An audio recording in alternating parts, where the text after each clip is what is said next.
आज पूरे देश में जिस खबर को लेकर लोगों में गुस्सा है, गम है और जो पीड़ित लड़की है उसके प्रति तमाम तरीके की हमदर्दी है, वो पूरा मामला है दिल्ली के गैंगरेप का, जिसके पूरे केस में अब 4 लोगों को गिरफ्तार किया जा चुका है और 2 लोग अब भी पुलिस की गिरफ्त से बाहर हैं। जो 2 बचे हुए लोग हैं उनके लिए पुलिस छानबीन कर रही है। उन दोनों के बारे में माना जा रहा है कि वो शहर यानी दिल्ली से बाहर भाग चुके हैं।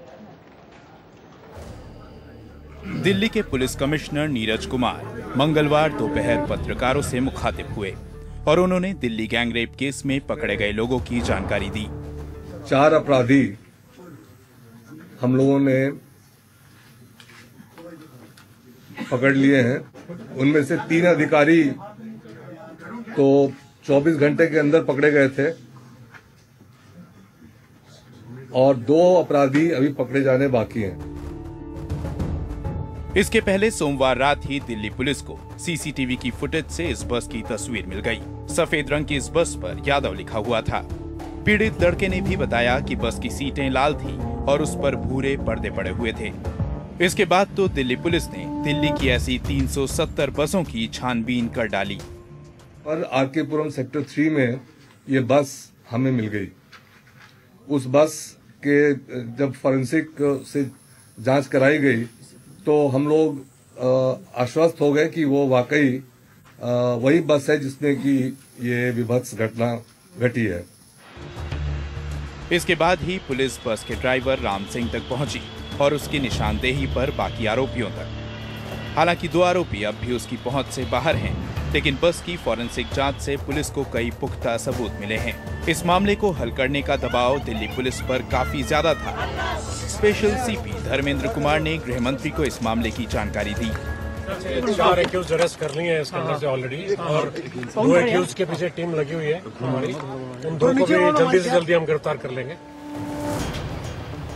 वैसे पुलिस और भी सबूतों की तलाश में है। उसे अभी तक पीड़ितों के कपड़े नहीं मिले हैं, न ही उनके मोबाइल फोन्स मिले हैं। पुलिस की कोशिश वो कपड़े बरामद करने की भी है जो हमले के वक्त आरोपियों ने पहने हुए थे। अदालत में आरोपी ने शिनाख्त परेड कराने से इनकार किया। पूरे देश को झकझोर देने वाली इस घटना के बाद भले ही दिल्ली पुलिस अपनी पीठ थपथपा रही हो, लेकिन इस घटना ने कई सवाल खड़े कर दिए हैं जिनके जवाब फिलहाल किसी के पास नहीं है, न पुलिस के पास और न ही सरकार के पास। नई दिल्ली से कैमरा पर्सन सजी लाल और एजे जोसेफ के साथ आशीष भार्गव, एनडीटीवी इंडिया। पीड़ित लड़की का जो साथी लड़का था उसे अस्पताल से छुट्टी मिल गई है, लेकिन जो लड़की है उसकी हालत अब भी गंभीर बनी हुई है। सफदरजंग अस्पताल में भर्ती इस लड़की का इलाज तो चल रहा है, लेकिन सुधार बहुत धीमा है। लोकसभा के अध्यक्ष मीरा कुमार मंगलवार को पीड़ित लड़की का हालचाल लेने दिल्ली के सफदरजंग अस्पताल पहुंची। वैसे सोमवार से ही यहां आने जाने वालों का तांता लगा हुआ है, जिसमें कई तमाशबीन किस्म के लोग भी हैं। इन सबसे बेखबर वो लड़की अब भी अस्पताल में जिंदगी और मौत के बीच झूल रही है। सफदरजंग अस्पताल के सीएमओ डॉक्टर बीडी अठानी का कहना है, अगले 48 से 72 घंटे उसकी हालत के लिहाज से काफी अहम है। फिलहाल लड़की की हालत स्थिर बनी हुई है। उसकी आंतों का एक ऑपरेशन बाकी है। वैसे डॉक्टरों के मुताबिक सुबह इस लड़की की तबीयत में सुधार के कुछ संकेत मिले थे। कल दिन भर वो कोमा में रही, उसके 4 ऑपरेशन हुए, लेकिन आज सुबह वो कोमा से बाहर आ गई। वो हाथ पैर हिला रही थी। उसने डॉक्टरों को कुछ लिख कर भी देने की कोशिश की।